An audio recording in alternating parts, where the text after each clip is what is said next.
And Kyle joins me for our first look at sports. So the first stop on the CPCA tour was in North Battleford this weekend. Yeah, exciting times. Today was Championship Sunday. After 2 days of action, BJ Carey sat first. Vern Nolan and Shane Nolan sat second and third respectively. Last year's winner, Chance Bestmiller, sat 15th, so there would be a new champion at the North Battleford event for 2013. Now on the final day, BJ Carey had an outstanding quick time of under 102. He had 101.79. Dallas Dick came in second today at 102.60. Shane Nolan came in at 102.64. The other Shane Nolan came in at 102.80, while Todd Baptiste came in at 102.98. And that means that your overall champion is BJ Carey. He had an aggregate time of 106.69. Vern Nolan took second with 308.75. Shane Nolan comes in at third at 309.45. Brian Labacan at 311.15. And Devin Mitsuing rounds out the top five with a 311.18. The Vandals were national champions in 2012, and last night they learned the road to repeat isn't going to be easy. The Calgary Wolfpack were in town for the 2013 season opener, which for one team went really well, and for the other, not so much. The good news is the Vandals hit the score sheet first. They're punting it away. It gets into the end zone. They eventually make the tackle, giving them a single to put them up 1-0. The bad news is the Wolfpack scored a whole lot after. Third quarter, Calgary is up 17-1. They add another. Daryl Leeson spots Mike Leeson open. He takes it into the pay dirt. The convert is good. That would make it 24-1. Then bad news for the Vandals on this play. A little later, quarterback Eli Eadsvik takes the snap and gets tackled hard. He would leave the game with a separated shoulder and would not return. Austin Mullen took over at QB. Now, 21-4 for the Wolfpack. Yeah, they score another. Leeson takes the snap, has all day to have a look. The dynamic Leeson duo is at it again. Daryl spots Mike for another TD.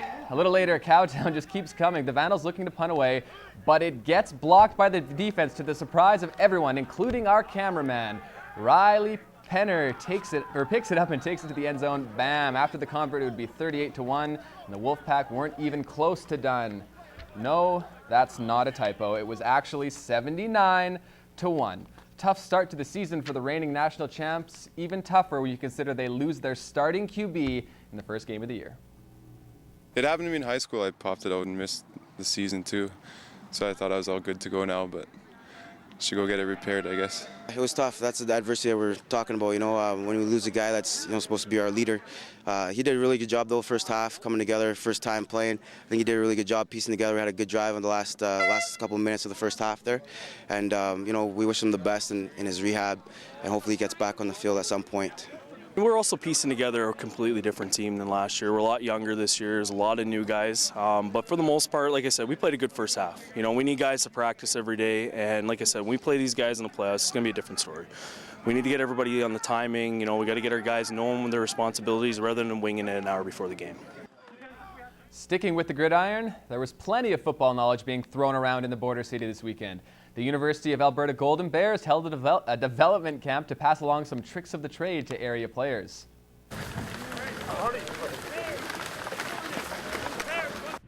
When the Bears coaching staff took over in January, they brought in a mandate to help grow the game of football in grassroots community. This weekend, it was Lloydminster's turn to reap the rewards. Almost the entire U of A coaching staff, a handful of players, and even a few ex-CFLers were here to share their wealth of experience. So Northern Alberta football is very important to us, so we're trying to do outreach camps throughout the province to make sure that we get our coaching expertise out into these communities. It's awesome. They can coach better than the coaches around here. We're going to learn more. Our coaches are going to learn stuff from them, and it's going to further our abilities quite a bit. You learn the way the game's supposed to be played. You learn safety and proper tackling and everything like that. And, you just elevate the level of play for everyone. The camp was also a chance for the Bears to get a good look at some local talent as they attempt to rebuild their program. A few players caught the attention of the coaching staff over the two-day session.